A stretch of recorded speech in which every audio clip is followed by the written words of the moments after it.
Welcome, welcome, welcome.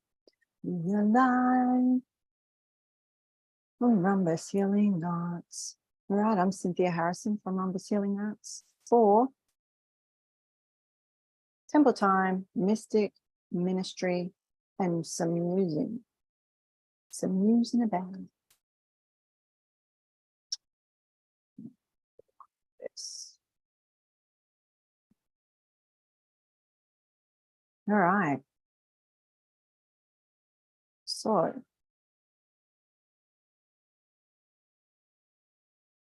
welcome everybody. Welcome, welcome, welcome. Let me see who's here. Who is here?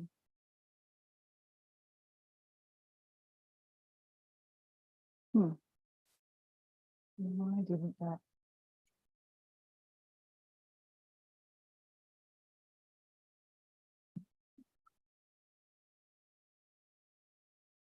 So, let's just get all our bits ready and wait for some people to come on. See if we have a community to discuss, or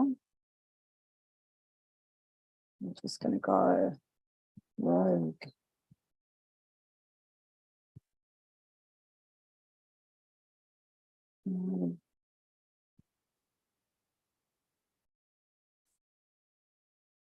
Welcome.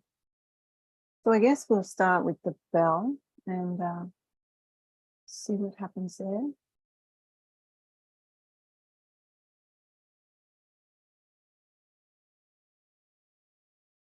And then have a chat. It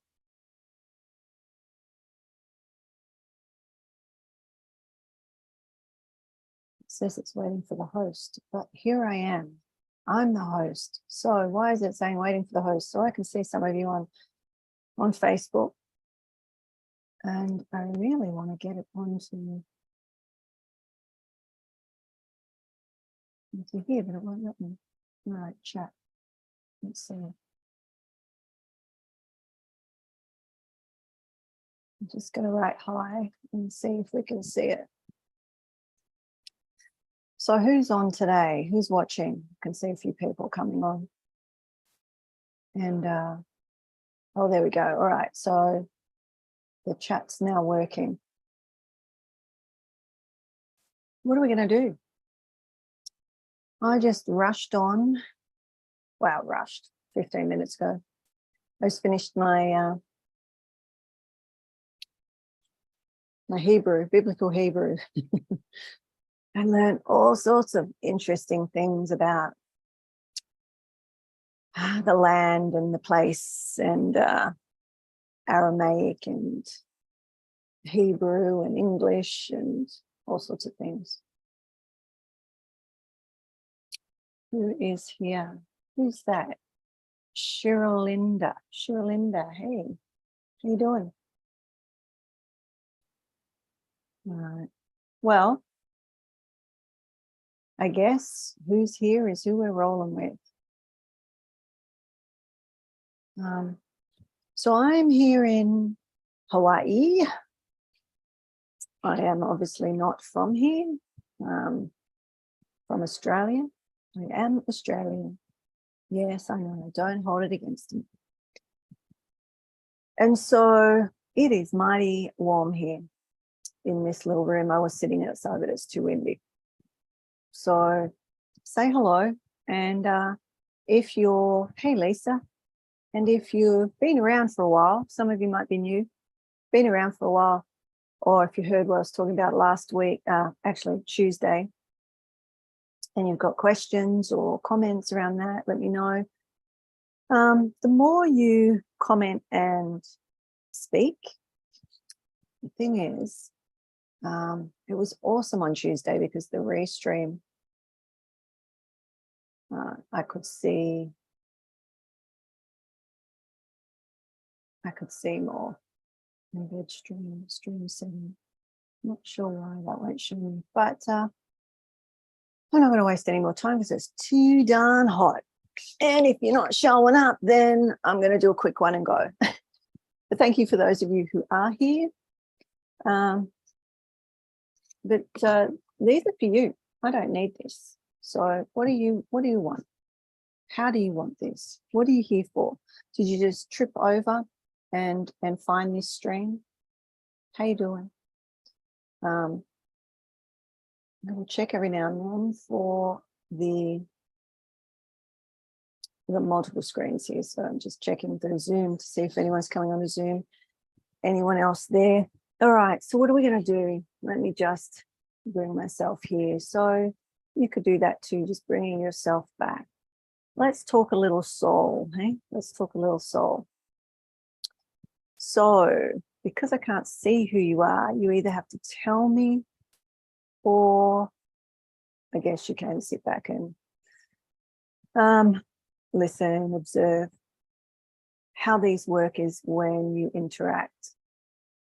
But just to tell you, we started the Psi experience this month, and it's already blown me away, which I knew it would because of how it comes in. So if any of you are watching it in that group, you know, do a shout out. Hey, Rebel, I came to see what great things I came to see what great things you have to share. I am trying to get to Zoom. Okay, well, if you can't, that's fine. You're here. But so at least I can see your comments and we can interact that way. That's fine too. All righty. Yes, I can see you on here as well. So, you know, let's just do that. So I'm going to just start with story because that's how I work. I'm a mystic. I speak and teach through metaphor, and I mean, if we do some process, all well and good. But the most power-filled work is when, I guess, I'm transmitting rather than it really comes through the story, right?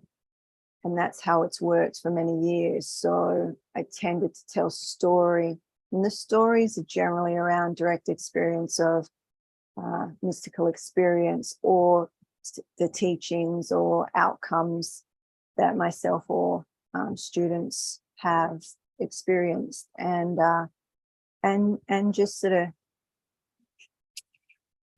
see what comes up for you or what you're experiencing, and if you want some feedback or guidance there. We had some miracles happen this week, and I'm not one to talk too much about that sort of thing, but it's like week 1 of the program and we had miracles. We had a miraculous healing, and I'll see whether she would like to come and share that. And what it was like, when we can touch in and come back into the body, when we come back into the body and we settle into the body, we can go higher, we can go further, we can expand more exponentially. And there is a gap. Let's just call it a gap. And I guess there's a fallacy out there. So you tell me what you've heard or what you understand, or if you've been, following me or in the community for a while, what you knew before you were in the community. But we are taught to go, oh, right? Oh. And just letting you in, Rebel. There you go. We're taught to go from 1 to 10. Okay, from 1 to 10. Yeah. And It doesn't work that way. It doesn't work that way.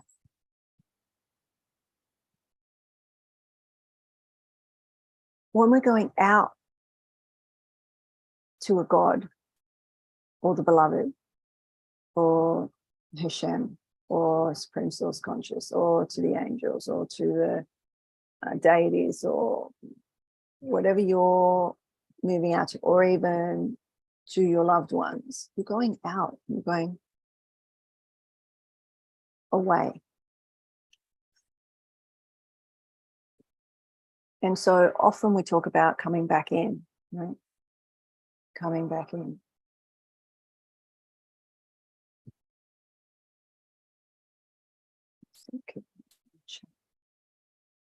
Okay, so just know I'm watching all the chats. If you're on YouTube or one of the other platforms.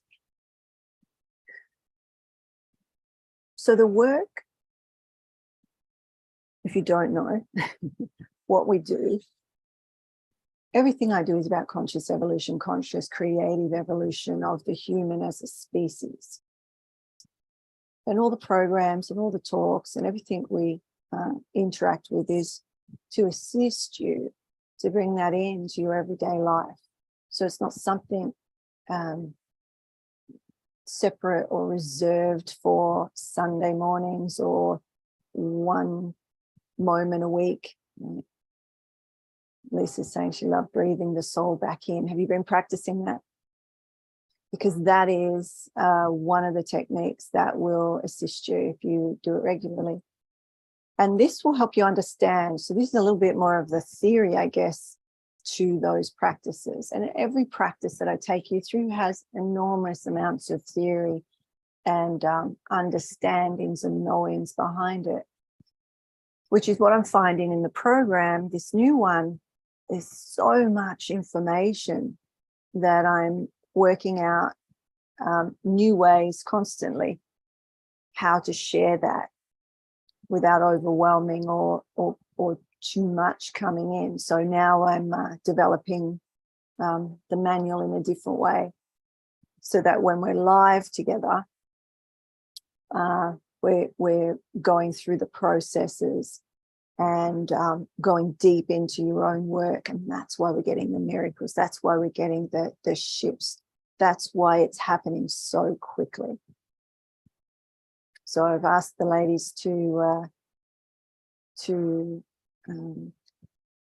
write something about their experience. And yesterday I asked them, and we're only in, they've had 2 classes, right? I'm already asking that. Why? Because I want them to embody that. When you have experiences that are like, you touch into something and miraculously your pain disappears. It's not long before you go back into your world that you forget that miracle. You with me? Many of you that I can see here have had those experiences of touching into the beloved, or touching into a guide, or touching into an aspect of yourself that is so magnificent. I'm looking at you, Rebel, right? You're the only one I can see, right? And I know that you've had these. You've had those. Lisa had, like, I'm not sure who else is watching. I can only see numbers. I can't see who you are. So many. But what happens? Think, feel into that. What happens for you? Let me know. What happens to you, for you? As humans, we forget the awesomeness of not only ourselves, but of the experience.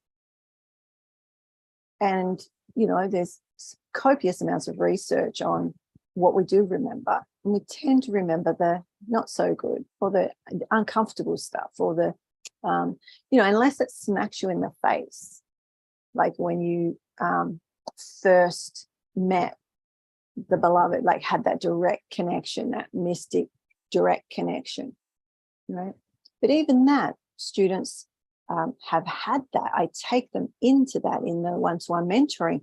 They sit in front of me and connect, and they're in awe, and the tears come, and they're like filled with that ananda, that bliss, right? And then what happens? that go into their life. And if the vessel isn't, I won't say strong because there's a connotation, or it's sort of, you know, the language we use, it's not that there's anything wrong. It depends what you're wanting. But what happens is the expansion comes, and it's like having the cup overflows. The cup overflows, let's just put it that way. And how we hold that.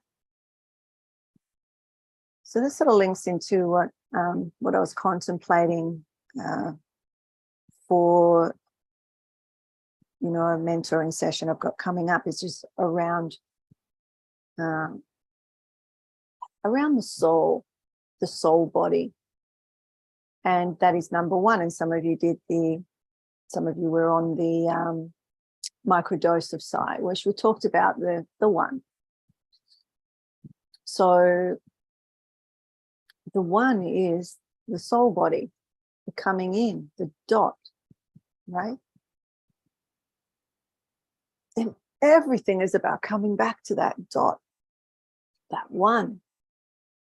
But the one is the 9 as well. And the 9 is the subtle body, which is the opposite end. And so we talked about that a little bit, but some of you may not have been there. It's the beginning and the end. It's the beginning and the end.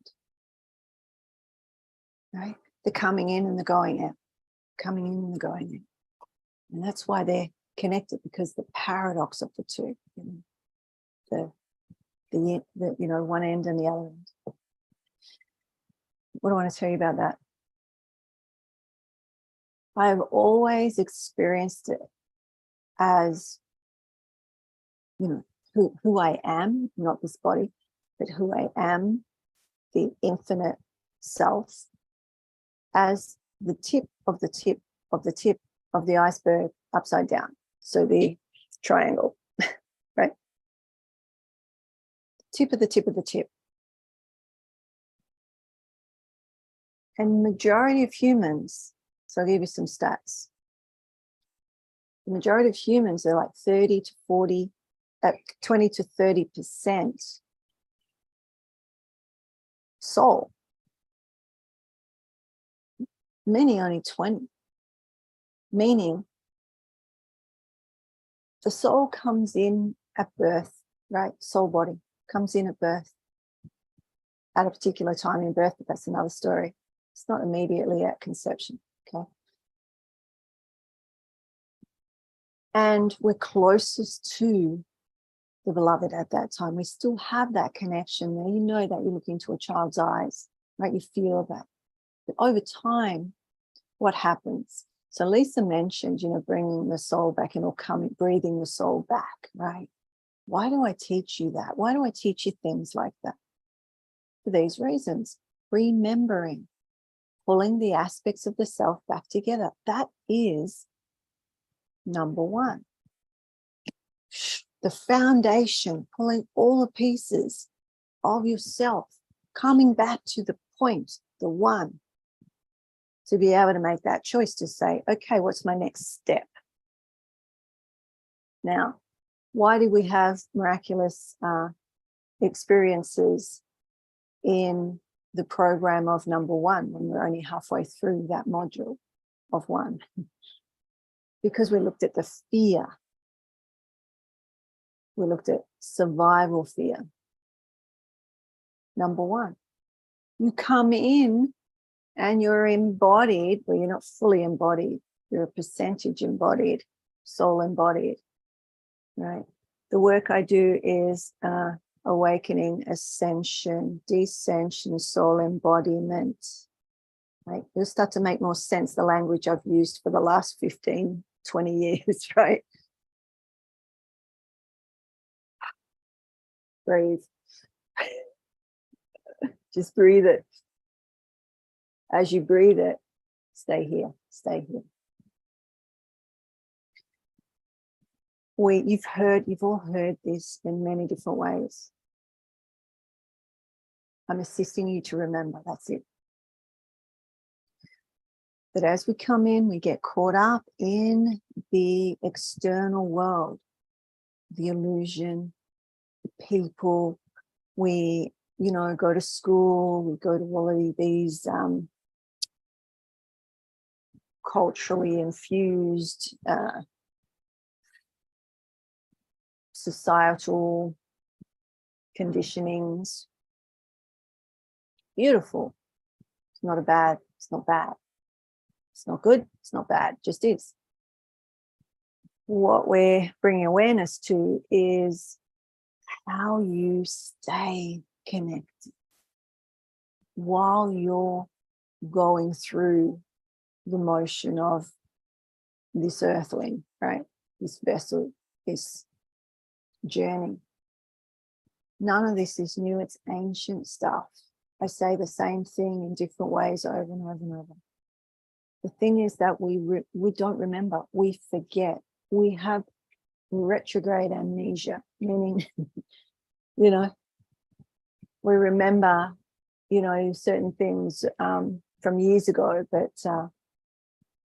we forget what we're doing right now. We don't know who we are right now. It's retrograde amnesia.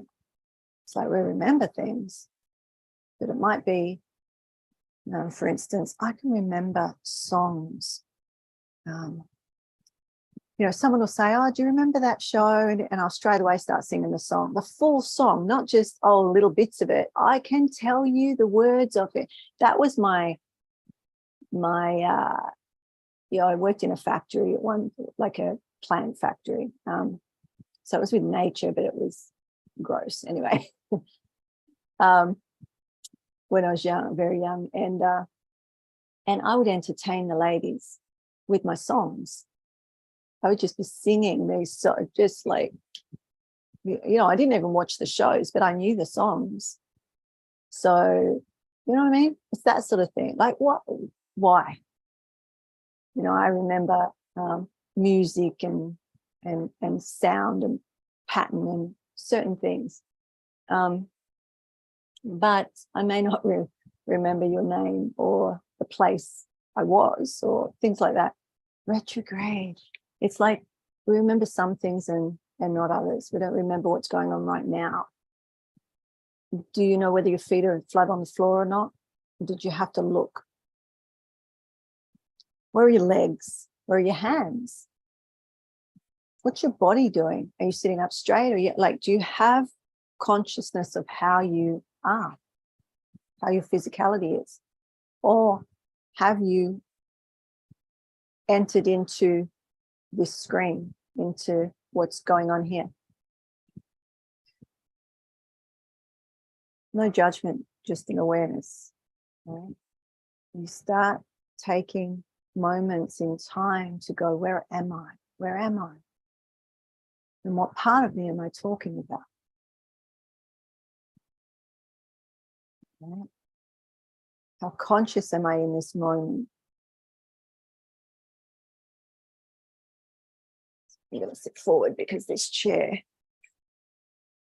my back is telling me that the way I'm sitting is not going to work. So the soul is what you are. When we say put your soul into it, give it soul, soulful, or with soul, right? We're implying more intensity or more of yourself. So when more of yourself is gathered in, right, we're gathering it into that focus. And then you have the focus. You're within yourself. And then you have a strong foundation to expand into action or spring into action. We need a base. We need a base from which to push against to express our existence in daily life.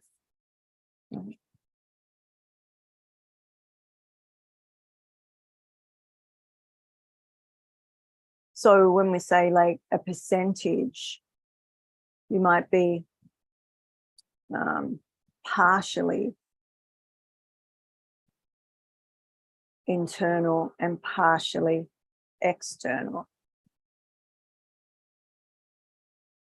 It's like how we are gathering up this inner focus,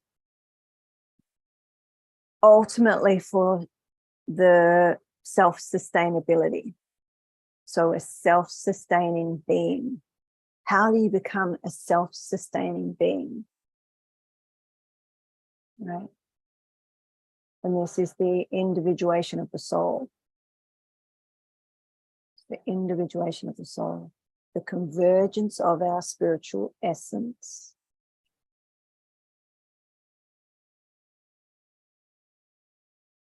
And that gives rise to our expressions within our personality. The personality isn't who you are.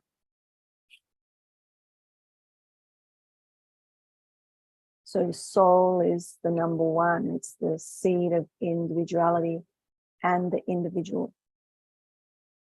It's the initiating source of any action. And the action of self-expression. So what do you think about that so far? Is this interesting? You're relating, you're like, oh, that's a load of bollocks.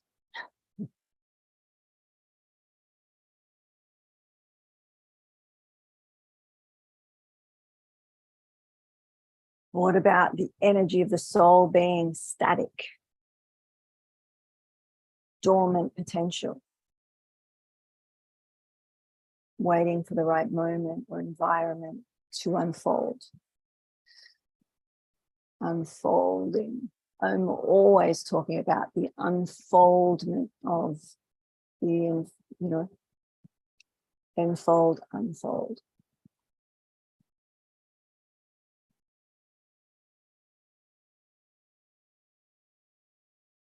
Sometimes you'll get, and this is where our physical experience of discomfort or constriction is a language. It's a language. There might be an itch. You get an itchy feeling that keeps us from just laying around and not acting on something that we're here to do or be. Right. And if we still lay around or don't take action on something, it gets even more intolerable. And that itch could be a pain even.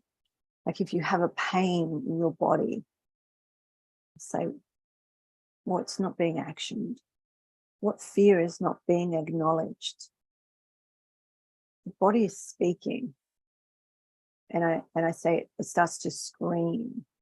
But we can start to listen to the whispers, the still small voice. Right?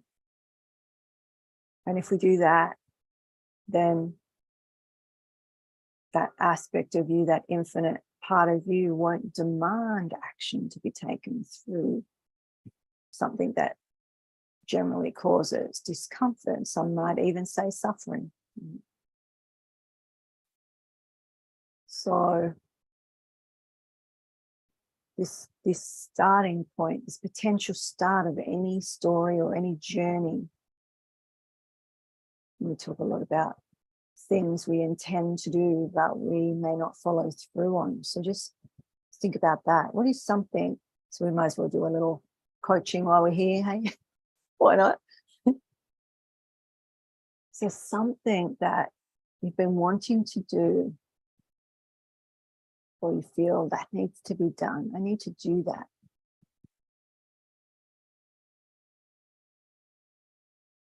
And it may be something like, turning up to class. So I turned up to my class at 2 o'clock and I start these lives at 3:30. And I turned up. And there's part of me that didn't want to. I turned up and it was awesome because my soul, I didn't choose to go to learn that. My soul was calling to that, and everything was showing me that that is the direction for what I'm here to do. It needs this little tweak. And today I could see even more behind why I'm there. So much more. Right. And I don't know how much to go into about that because I don't want to bore you. But I had this yearning because there was a lot of Aramaic, this ancient language, Aramaic. And I started to get a lot of downloads on Aramaic. And I was like, am I supposed to learn Aramaic? Am I supposed to learn Hebrew? I didn't even know there was something called Biblical Hebrew, which is very close to Aramaic. It's a lot of crossover. And but anyway, like what, I'm just giving you an example. You don't have to want to be interested in any of that or anything that I do. The key is when we feel like, oh, don't want to turn up, or I've got to do that, but I'm tired, or I can see that this is what I'm here to do, but I'm so frightened that I can't make that first step.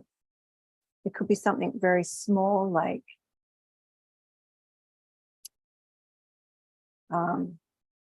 texting somebody that you haven't spoken to for a while, just reaching out to people. Because often we go into the fear of, oh, maybe they don't want to hear from us, or not even sure, they haven't contacted me, whatever it is. Just reach out to them. So I was just thinking of you. What is it for you? What is it for you? I assure you that if you have a fear on something, you lean into it and you take a small action towards it. This is part of the springboarding of your soul. It's in the action that the illumination comes in. You will not get it, hear me. You will not bring that light down in your inaction. It does not work that way. Every time I have had a fear of doing or being, right? And I just take the step. And as I'm taking the step, there's an opening. And this is why I want these ladies from the program, because like I said, it's not difficult. It really isn't. I mean, when I say it's not difficult, it feels like hard work at times, but it's really simple. It's not difficult to take the step. Feels like you're having to move through half set concrete, right? Sometimes you're terrified.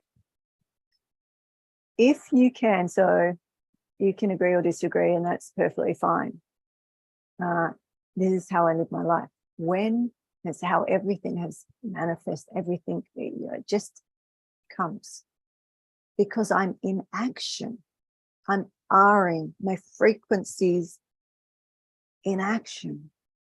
So I may still be still, my body, my physical body, but I'm in action. I'm R-ing. I'm humaning. I'm not human, I'm humaning, right? There's a movement to it. And in that movement creates space to receive. And as you're creating more space to receive, you're able to give more. You're never in lack. The reason we have fears a lot of the time is because we feel we lack. We don't have enough. We don't know enough. There's some sort of competition, right? Or if I do that, they might, have more than me or be better than me or whatever. if you see somebody that's doing something that you would really like to do, I'll tell you a story because it's, I mean, I have numerous ones about this, but I remember when I was a social worker, and I used to teach a lot. I would teach about trauma and brain development and all this sort of stuff well before, like, this is like, God, it's 15 years ago, before trauma and how trauma impacts the brain was known. So that was a big part that I would go around and I'd teach psychologists, psychiatrists, social workers, carers, nurses, all sorts of stuff, about this type of work. And I never liked the way I spoke. Never liked the way I spoke. And there was another lady that I worked with, and she was so eloquent. She was English. She had a Pommy accent. She spoke so well. And she was so refined to me, right? Now, I could have hated her. Right? Oh, she's better than me, or she holds herself well and all of that, right? And I could have hated her. But what I did was conscious enough, even then, like, and I would say, I am that. I am that. I am that. Every time I heard her speak and I would feel my less than, I would stand next to her and I'd be like, yep, I'm that. I claimed the aspects of her that were me. I have the capacity. Actually, 2 days ago, someone called me eloquent. I was like, really? Because I still don't see how I speak as eloquent, refined. I still see the way that you understand what I'm saying? In my mind, I'm still that, young, we call them yobbo Australians, with a really heavy accent that speaks in slang and, no one knows what they're talking about, right? So if I'm really conscious, I can see, yeah, I am much more eloquent now in how I speak. And often my accent is, it's there, but it's sort of like, it's sort of a little bit of everything now, right? But rather than going, oh, I don't have that, I'm like, I am that. I am that.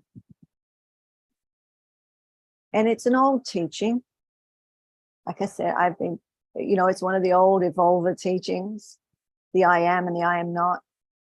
And there's more advanced teachings of I am. But to start with, because I'm talking about, is there something, so there you go, there was my accent then, talking about, but and there's a note there that just came in about being yourself, right?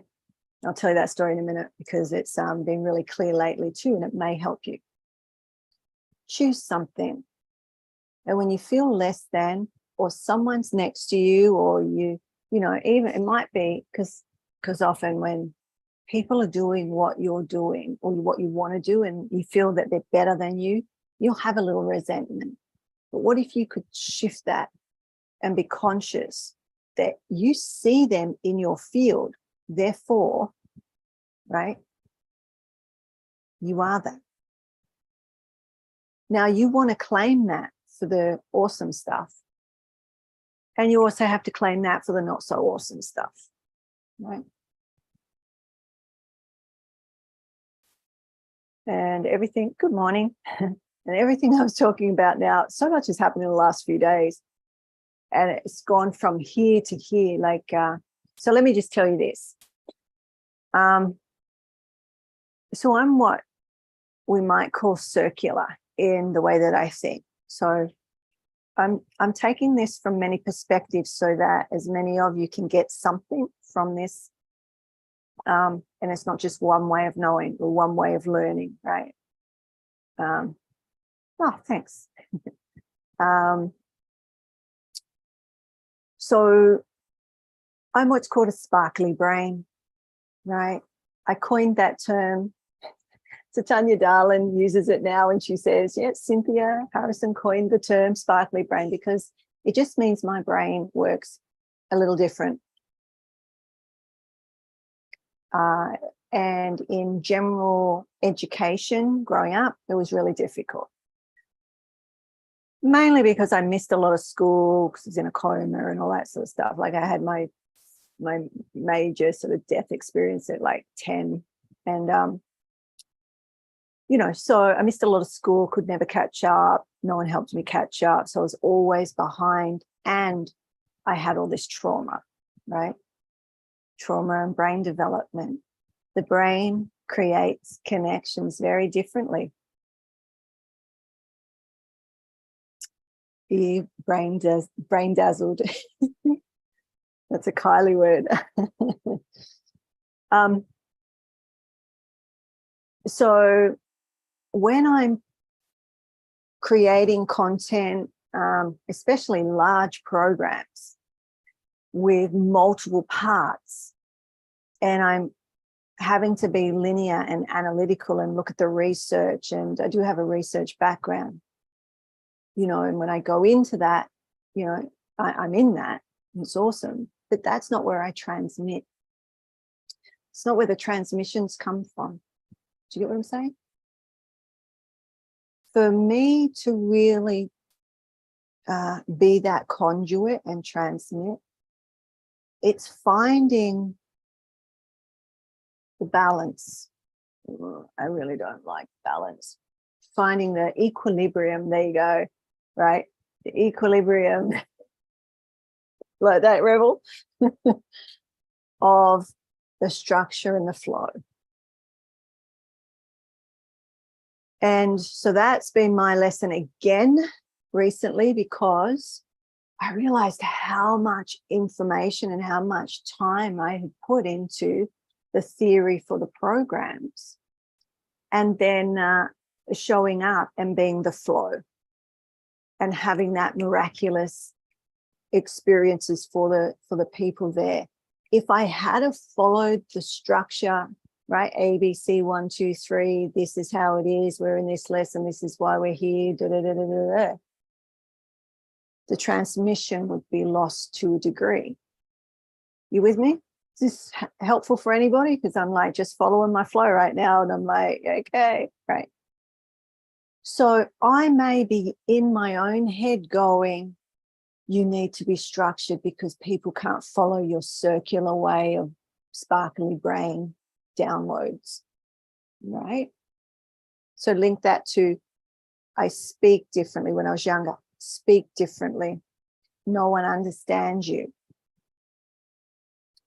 Right. So then you start taking on these beliefs and conditionings from society that you need to be like other people. I tell you now, when I am like other people, you do not get the transmission. You don't get the healing. You don't get the facilitation for you to heal. I don't heal you. I facilitate your healing you. I facilitate that. I take you to the dark. That's my specialty, to sit in your misery with you. Well, we don't sit, we stand in the fire. And I say, you ready? Right? And when you trust me enough, and those that trust me enough stepped, and they went in, and they were uncomfortable, and they breathed, and they came out, and they went, holy guacamole, right? Oh, whoa, my back pain's completely disappeared. Oh, this trauma came up that I hadn't thought about, and let's go back, let's mute, right? So it's trauma work, and I can do so. I don't recommend you do it if you're not trained. But that's the beauty, is that when you're going through those actions, those steps towards your fear, towards the shadow of this, you know, the shadow of the shadow, the shadow of the fear, you know, the Lilith, some may say, right? The shadow of the feminine, the shadow of the dark. It's not a bad thing. It's an aspect of you that I'm telling you, if we're not acknowledging and saying, hey, that's an aspect of myself, and I love that aspect of myself, it makes me uncomfortable. And maybe she talks a bit of, you know, shite right now or now and then. But this is why. So I'm going to pull this together for you because I just went circular, right? So I'm going to pull it together. I'm going to give you a bit of line with your circle, right? Structure and flow, structure and flow. When you can bring that piece in, and I talked about it the other week. I talked about it as rice. Do you remember, were any of you there, where I talked about the piece of rice? So that piece of rice is the trauma or the fear. And you build a wall around that piece of rice, but that piece of rice is touching every other piece of rice. And I was in another group the other day, and you know, it's confidential, so you know, and it wasn't one of my groups, right? So I was just there as another participant, and a lot of trauma stuff was brought up, and they're both the people who were talking weren't therapists, weren't trauma therapists. Like, you can be a therapist, but that's not going to help you trauma necessarily. Like, did you know that? Like, talking therapists can't touch on trauma because it's embodied. You have to bring the body into it. Where is it in the body? Right? Sensory motor stuff, somatic. But it was really interesting how they were looking at one aspect of a trauma, but they weren't looking at the other side of it. And so until that happens, there won't be the healing.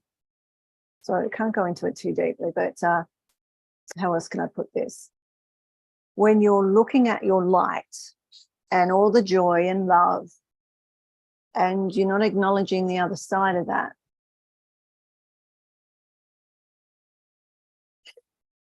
I love this little infinity. It comes in every time now, doesn't it? It's actually a magical little tool.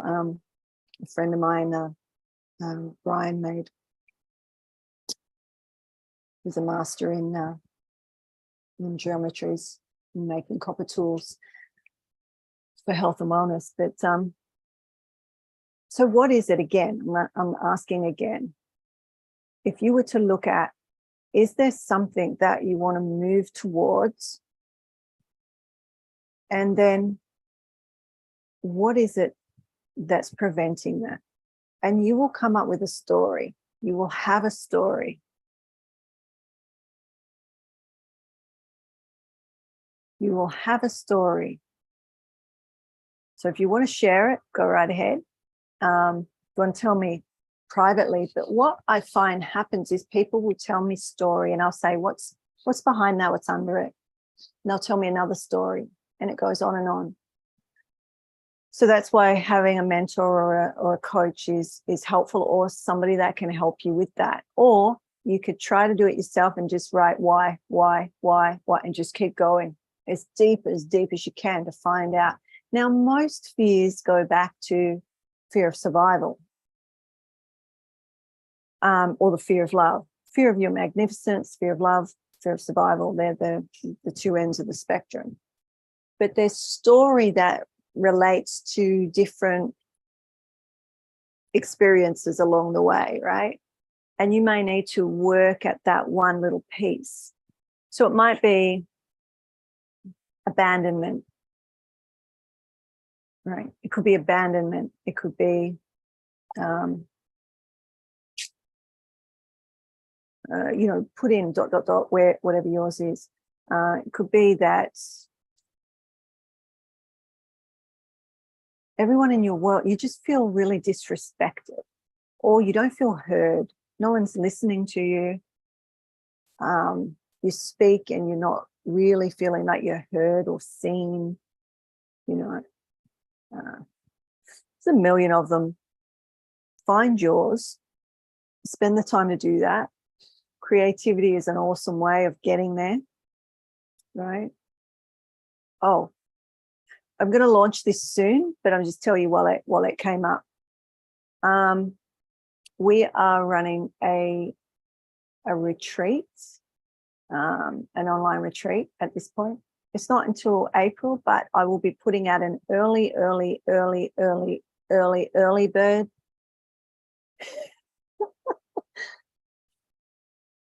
And you'll hear about it soon. And every 2 months, it's going to go like more and more. So there's reasons for that. But if I just put it out at what it is, people will sit. If you want to work and you haven't been able to get into the other programs, for whatever reason, it's in the call you, whatever. But what we're going to do is go through, it's 2 days, but it's 6 hours, right? 3 hours and then 3 hours. And the reason why is because you need time to integrate the work we do on the first day. And I used to run them in a whole day, but it's a lot. It's a lot. So I want the integration. I'm big on integration. There's no point doing work and not integrating. If you don't integrate, there's no point. So, so a lot of what we're talking about will be in that program, but I will write something up. I literally haven't even got anything written about it yet. It's all sort of been whirling around, and I'm like, well, really just put it out now, so that if you are financially strapped, you can pay it off. You know, it's going to be really cheap now, right? Or in the next couple of months, and if you grab them, then you'll be able to do it. Otherwise, it may be more difficult. So I've just been thinking, how can people do some of these this deep work if they're, you know, on a budget and whatnot, like, and I'm working around that. So we have these, they're perfectly free. So if you've got people that want to, you know, you can ask questions. So I'm saying people pay me a lot to answer their questions and to take them through stuff. You can ask questions. You can share, right? Get your money's worth. Your money is your time. You're sitting here listening. Utilize it. In saying that, we're going to wrap up shortly. But oh, my phone just rang. Okay. I'm sure it's not one of you, so I'm not going to answer it. All right. So where was I? So taking the step. What is the fear? What's preventing you? So this is all normal coaching stuff. What's missing around that is the love and fear aspect, the paradox of those, and how you acknowledge that, and you're not pushing away from it. You're not getting rid of it. It's not a bad thing. It actually is something that, an aspect of you that you can say, I am that. I am that. And even if you may not be ready, and this is where it gets shaky, because you may not be ready to fully retrieve more aspects of yourself, right? Because all the aspects of yourself aren't warm and fuzzy. They're all the aspects. Do you see? So if I have somebody sitting in front of me that has done horrific things in the world, and I go, all right, I can see where the fear is here and here and here, but I also have to see that they're in my field. So there's other stuff going on there. They're in my field. They're an aspect of me, and how I can accept that. Right. That's why when we talk about 100% responsibility, you know, we're 100% responsible for everything in our field, and that's really hard for people if there's judgment, right? So that might have tweaked a few of you saying that. So feel into it. Did something come up? Did you feel something on that? And you're like, well, I'm not a mass murderer, or I'm not a pedophile, or I'm not a, you know, adulterer, or I'm not a whatever it is that, you know, gets under your skin. I don't make, you know, weapons of mass destruction or the rest of it.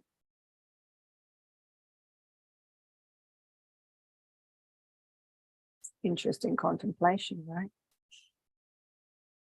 So anyway, we went off track a bit. So just contemplate what you're wanting to move on and haven't yet.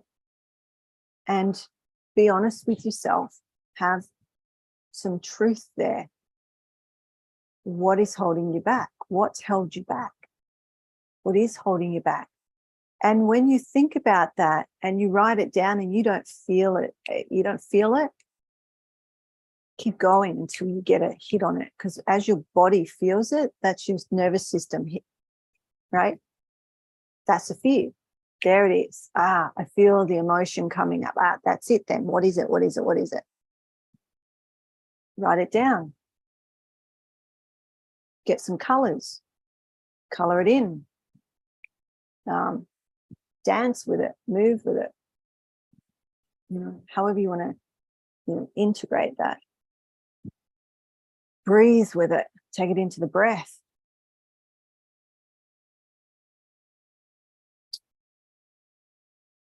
Oh, it's so hot here. I don't know what it's like where you are. Well, it's actually not hot here. It's hot in this room. I've got a fan and my little fan here going, and it always gets really hot. I think it's from the computer. Or maybe it's from the energy. All right.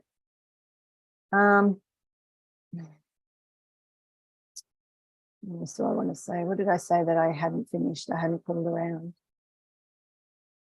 I was going to tell you something else. I guess the gist of today, because we're nearly at an hour, or the point of today, when I first sat down, what I thought about was, are people aware, or how aware are we that we come into the body, the physical body, in a particular way? And when we're in, then we can disconnect. And so our spiritual work is actually to more fully embody. And what's happening is there is a slight gap, but that gap can seem like the void, right? The void, this huge void. But that void, or that veil, could be paper thin. But a gap is a gap is a gap is a gap, right? And it's how how you're able to meet that gap, or traverse that gap, or those sorts of things, right? So this is what a lot of the work is about. Coming back to that point. So are we 1, 2, 3, 4, 5, 6, 7, 8, 9, 10, or are we 10, 9, 8, 7, 6, 5, 4, 3, 2, 1?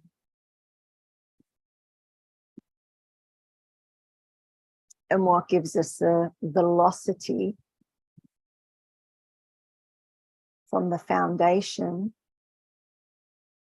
to bounce back? That's why when we're down, we're embodied, we descend into soul embodiment. We can go, we are. So if you wondered why I'm going on about all these numbers, it's just an easy way for you to hear that. 1 to 10 or 10 to 1.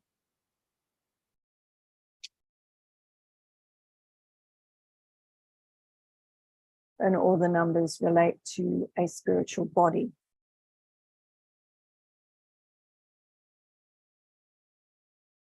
And not necessarily one chakra. Usually there's 3 chakras within one number. So it doesn't overlay beautifully, but there is alignment with it all. And when we have that, so we've just done number 1. Just done number 1. So I give you a little taste. Little sprinkling of things. When we went deep into 1, foundation, survival fear, shifts.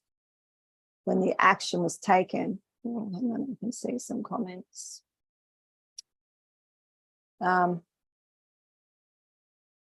When we take the action, and the action is leaning into it, the trust, the just going, okay, well, what is it that's stopping me? Or what is it that's coming up or showing in my life? What fears are coming in? And you may not know what they are, you'll feel it. Any sensation in the body is a fear. So if someone's got pain, it's like, well, it's not being acknowledged. And we can go there, or you can do your own process and however you work on it. It's perfectly fine, because I don't push anybody. You know? It's like people have their own processes. Beautiful, beautiful. Just letting you know that there are ways. There can be complications, or what would you say? Well, let's just call it complications for now. When what you're experiencing is feeding you in a codependent or an unhealthy way. Right? And so if you were healthy and well, for instance, what would that mean? It sounds bizarre, but so many people, there's a fear of being well, or a fear of not having that pain. If you've been in chronic pain for a long time, what does it mean to not have that as part of the identity even? Some of you may have experienced that, or know somebody. I mean, what would it mean? So I'm thinking, so I'm just going to put it like this. So if we were looking after animals, right? So, some of you know that I looked after, I've had my animals have lived a long time, but with that, they get to the end where they need a lot of help. And when they pass on, what's it like to not have a dependent animal, right? And it's almost like having it. So this is how I would describe it. It's like when you're a new mum and somebody looks after your baby for a couple of hours so you can just go to the shop. And you're so used to having that baby that you sort of feel like, oh my, I forgot something, right? Do you know what I mean? Or,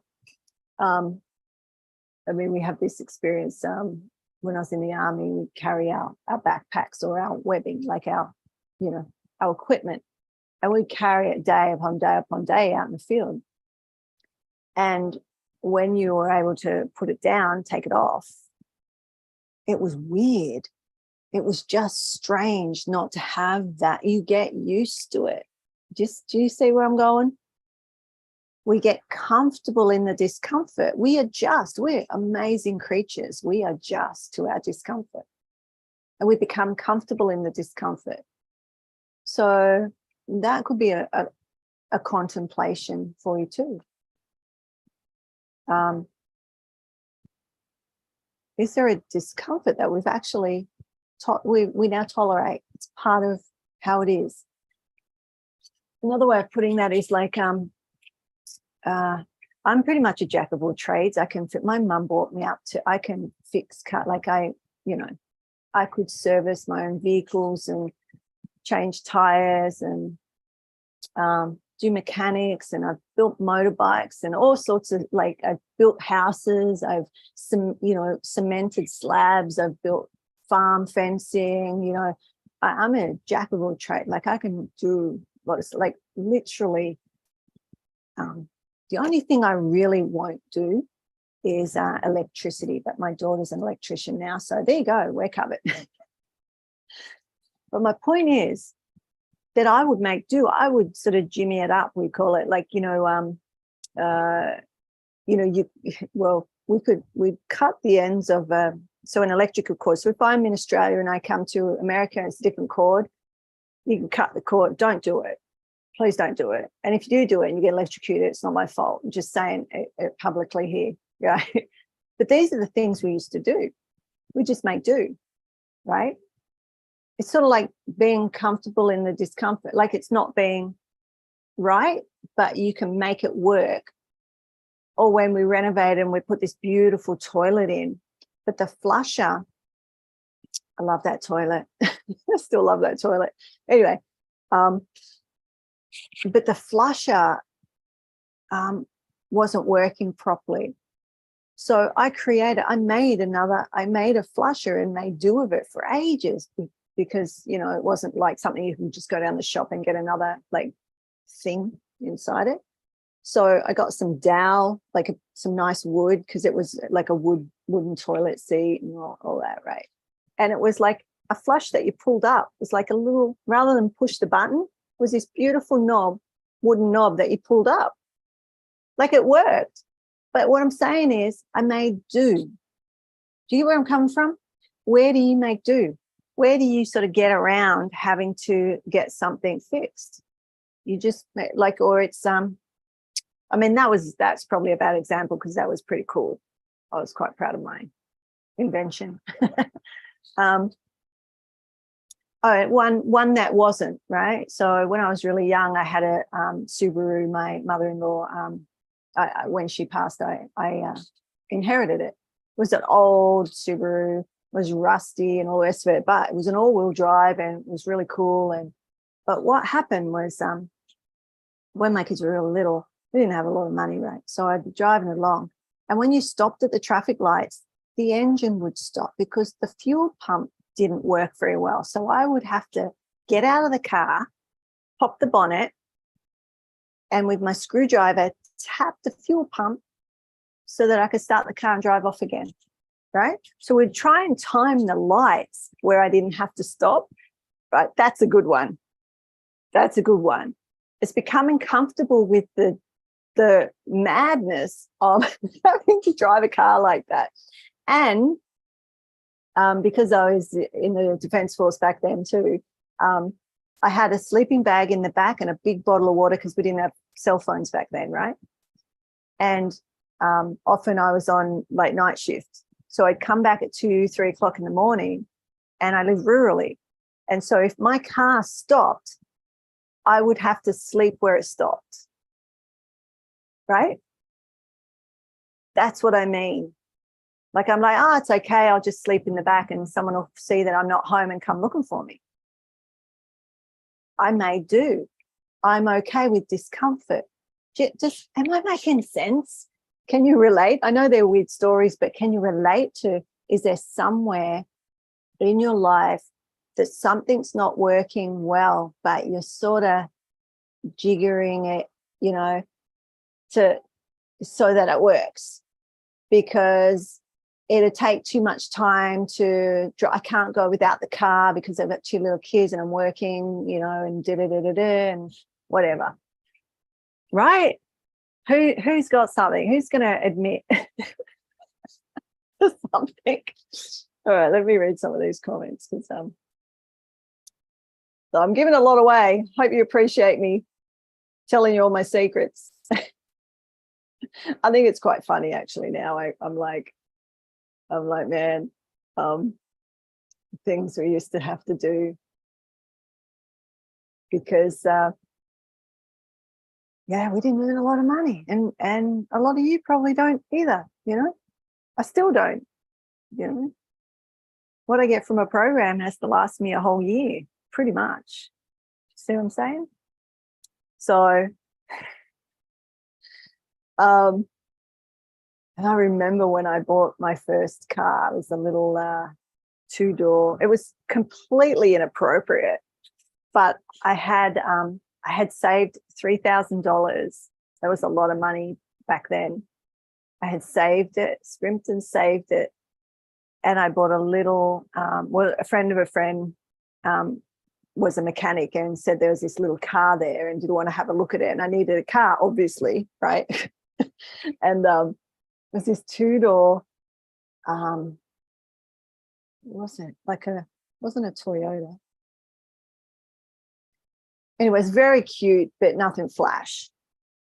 And he said I could have it for $3,000. And I had that car for years, but I had two girls and they had to get in and out of a two-door, like, so they're big, you know, in high school, getting in and out with their big bags and all of that. And it was like pain in the butt, but we love that little car. Anyway, that's that story. That has nothing to do with anything I was talking about. Just a story. All right, where are we? So have I given you enough to contemplate? That was my aim today, is just to bring up questions that get you thinking. Right? That's it. Because when we start to think, like, that's where the beauty comes in. Now you might just ruminate a few little things. Like, I usually say I give you a few things on whatever, you know, it rings true or hits home. Take that piece and just go and contemplate it, or go and journal, or do it, you know, if you're into journaling, or, you know, or just go for a walk and contemplate it, or go on, I don't know, I was going to say treadmill or a bike, or, you know, go swimming or something, to see what comes. Allow it to come through and inform you. Right.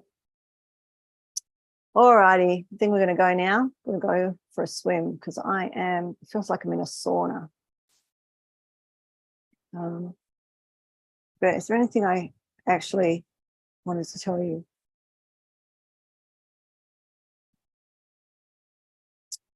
Not necessarily. I think I touched on. I just thought I'd show up today because I really didn't have time to prepare anything. And sometimes I feel like, well, maybe you can give me a question and then let me go.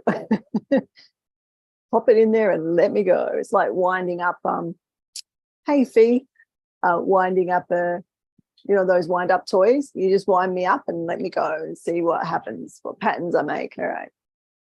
Let me see. When we know the message of the healers of the past, we don't need to reinvent the wheel in our present. There are many who we may refer to who may bring peace to our minds. Yeah. All righty. Thank you for showing up and having a bit of a chat and sharing in the stories. Hopefully there is something there. Now bring it back to the breath, like Lisa said, that breath, bringing the aspects of the soul. So I finish on this, because basically that story about the 20 to 30% soul, like when you're incarnated, you're just the tip of the iceberg, that you bring in more of yourself in. And it's actually, I've been doing this for years. When it's my birthday, I give blessings to other people. The reason for that is not because I'm awesome. Well, I am, but it's not just because of that, right? It's not to like, oh, I've got to do. It's because when it's your day of birth, that's when more light comes in, more of who you are comes in. Every year, there's a little more. And I used to write this to share why I did what I did and all the rest of it. And I did it year and year and year and year and year out. And I don't do it anymore because I just feel like, a lot of you have heard it before, but maybe you haven't. Maybe you're new here, and it relates to that. Just think of yourself as that triangle, and the tip of the triangle is within you, and that's an aspect of soul. And there's a part of you that will never be fully in the physical, and that's okay. It's about traversing the gap that prevents you from going to the dot, into the foundation, right? And that, surprise, surprise, is where a lot of the survival fear is. So some of you are doing that work and then you bouncing back and you're going, whoop, and the other triangle going up this way. There's a gap there too. And that's the fear of love. Some of you are doing this. And that's beautiful too. Fear, fear, fear of love. So on that note, I shall leave you on your day, your evening, and I'm going to go snorkeling. Just saying. So hot here. Gotta love it. All right. Much love to you all. I'll see you when I'm next looking at you. And if you liked any of this, share it. Invite people. We'll be here next Tuesday. Yeah, until we meet again. Ciao.